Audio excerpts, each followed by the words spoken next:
आप सभी वरिष्ठ साथियों का बहुत बहुत आभार।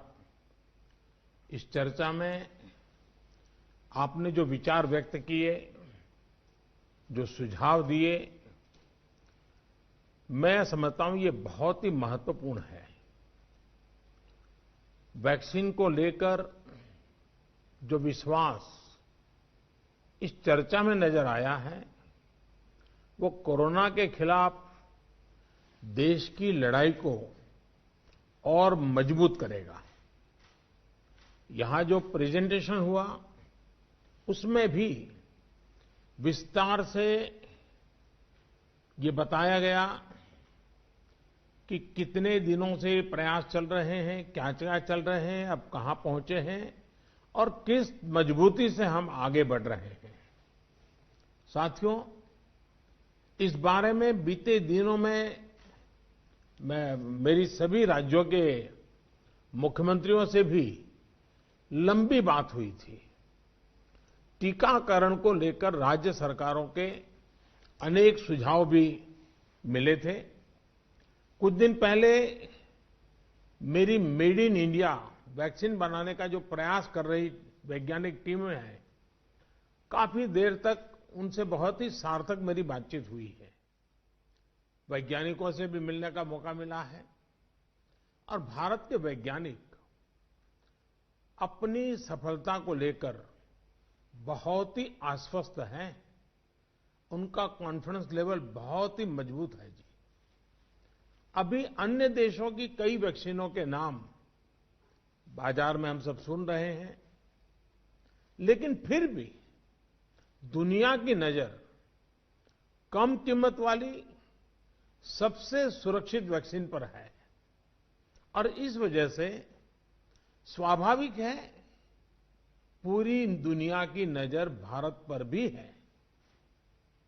अहमदाबाद, पुणे और हैदराबाद जाकर मैंने ये भी देखा है कि वैक्सीन मैन्युफैक्चरिंग को लेकर देश की तैयारियां कैसी हैं। हमारे भारतीय manufacturers, ICMR, department of biotechnology और ग्लोबल इंडस्ट्री के अन्य दिग्गजों के बहुत ही संपर्क में रह करके तालमेल के साथ काम कर रहे हैं।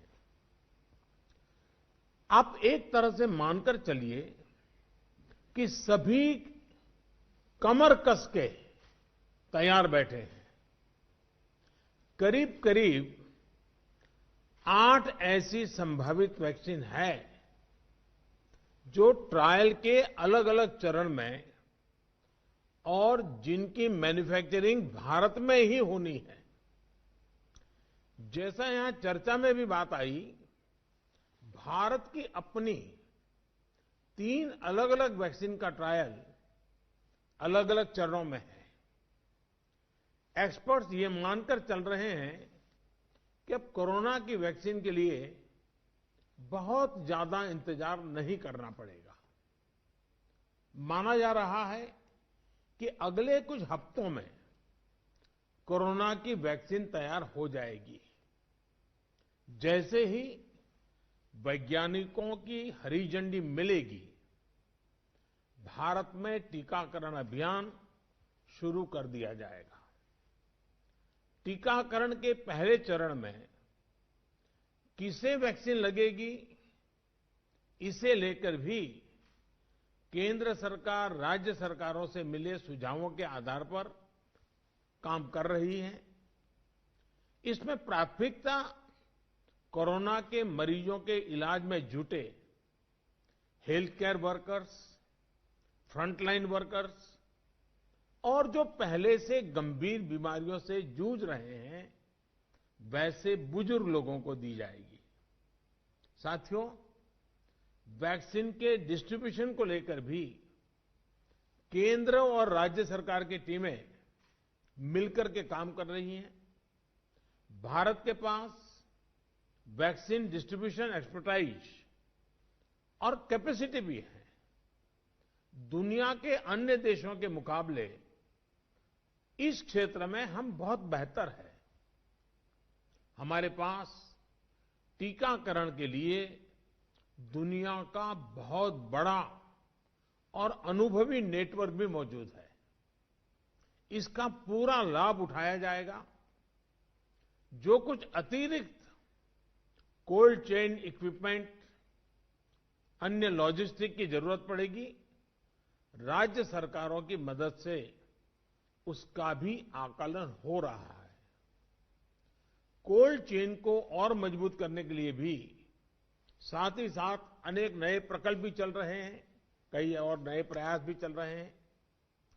भारत ने एक विशेष सॉफ्टवेयर भी बनाया है, कोविन, जिसमें कोरोना वैक्सीन के लाभार्थी वैक्सीन के उपलब्ध स्टॉक और स्टोरेज से जुड़ी रियल टाइम इंफॉर्मेशन रहेगी।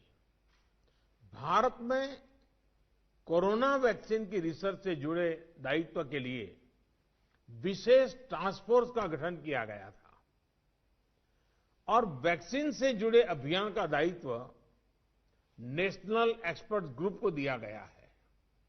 इसमें टेक्निकल एक्सपर्ट्स हैं, केंद्र सरकार के संबंधित मंत्रालयों और विभागों के अधिकारी हैं, प्रत्येक जोन के हिसाब से राज्य सरकारों के भी प्रतिनिधि हैं।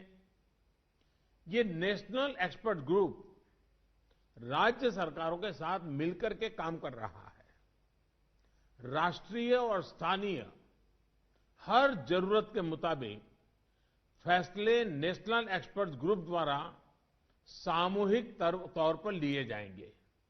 साथियों, वैक्सीन की कीमत कितनी होगी, इसे लेकर भी सवाल स्वाभाविक है। केंद्र सरकार इस बारे में राज्य सरकारों के साथ बात कर रही है।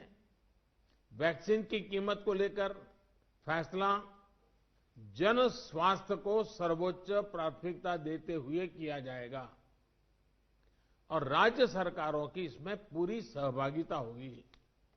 साथियों, एक राष्ट्र के रूप में भारत ने जो फैसले लिए, जिस प्रकार भारत ने तेजी से वैज्ञानिक तरीकों को अपनाया, उसका परिणाम आज दिख रहा है। भारत आज उन देशों में है जहां पर प्रतिदिन टेस्टिंग बहुत ज्यादा हो रही है। भारत आज उन देशों में है जहां पर रिकवरी रेट भी बहुत ज्यादा है। भारत उन देशों में भी शामिल है जहां पर कोरोना की वजह से होने वाली मृत्यु दर इतनी कम है।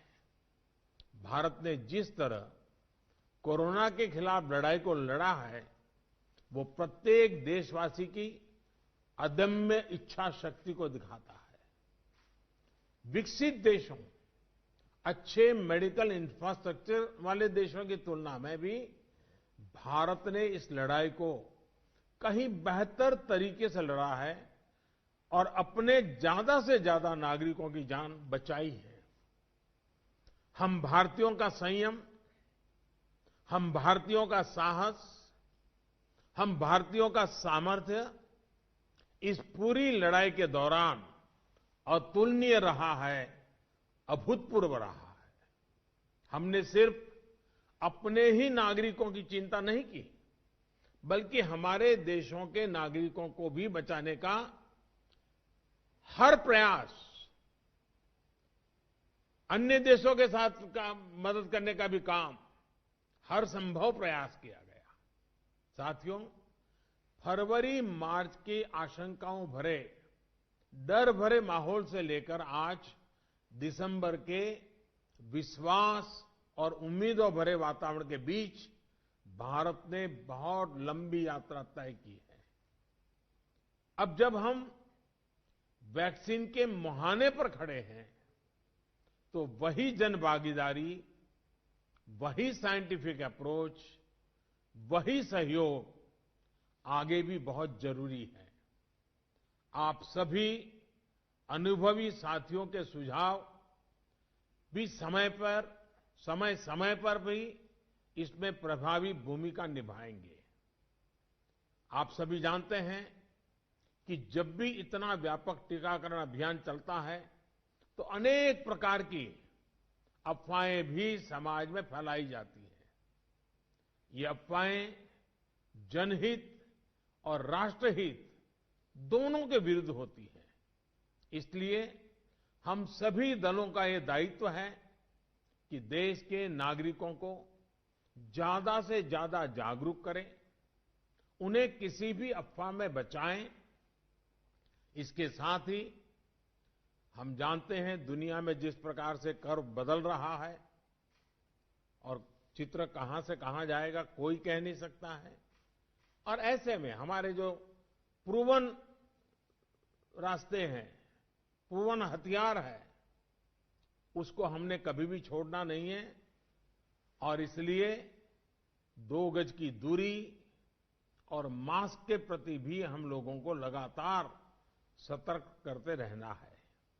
देश ने अब तक जो प्राप्त किया है, किसी भी तरह की लापरवाही उसे नुकसान पहुंचा सकती है। मैं सभी राजनीतिक दलों के महानुभावों से आग्रह करूंगा, हर एक को आज बोलने का अवसर नहीं मिला है, लेकिन मेरी प्रार्थना है कि आप लिखित भेजिए। आपके सुझाव बहुत काम आएंगे, आपके सुझावों को गंभीरता से लिया जाएगा और योजना में वो भी बहुत पूरक होंगे। इन सभी आग्रह के साथ मैं आज आप सभी का बहुत बहुत आभार व्यक्त करता हूं। आपने समय निकाला, बहुत बहुत धन्यवाद।